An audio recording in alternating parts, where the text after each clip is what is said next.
आता एक महत्त्वाची बातमी. रशियाचे राष्ट्राध्यक्ष व्लादिमीर पुतीन 2 दिवस भारताच्या दौऱ्यावर दाखल झालेले आहेत. पंतप्रधान नरेंद्र मोदी यांनी त्यांचं स्वागत केलंय. पुतीन 23व्या भारत रशिया वार्षिक शिखर परिषदेला उपस्थित राहतील. पुतीन 30 तास भारतामध्ये राहणार आहेत. मोदींसोबत वार्षिक शिखर परिषदेमध्ये दोन्ही देशात विविध करार होणार आहेत. या दोन्ही देशांमध्ये आता कोणते करार होतात याची उत्सुकता सगळ्यांना लागली आहे.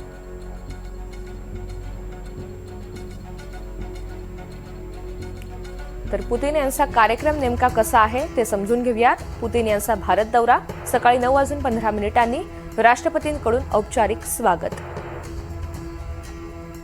सकाळी 10 वाजता राजघाटावर महात्मा गांधींना आदरांजली अर्पण करतील. सकाळी 11 वाजता हैदराबाद हाऊसमध्ये मोदींसह बैठक होणार आहे. बैठकीनंतर दोघांची संयुक्त पत्रकार परिषद होईल.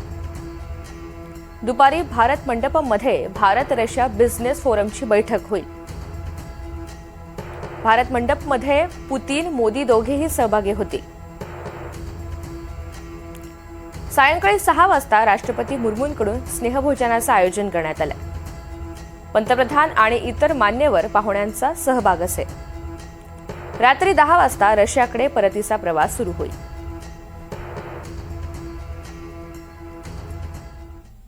पंतप्रधान नरेंद्र मोदी यांनी सगळे प्रोटोकॉल बाजूला ठेवले आणि पालम विमानतळावर जाऊन स्वतः पुतीन यांचं सहर्ष स्वागत केलं.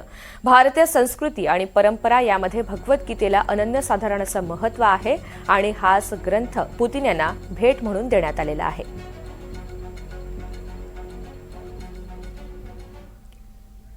एकंदरीतच पंतप्रधान नरेंद्र मोदी आणि रशियाचे अध्यक्ष पुतीन यांची मैत्री फारच घट्ट आहे. दोन्ही नेत्यांच्या भेटीगाठींमधून या मैत्रीची प्रचिती कायमच येत असते. आजची भेट सुद्धा दोन मित्रांची भेट होत असल्यासारखीच भासतीये.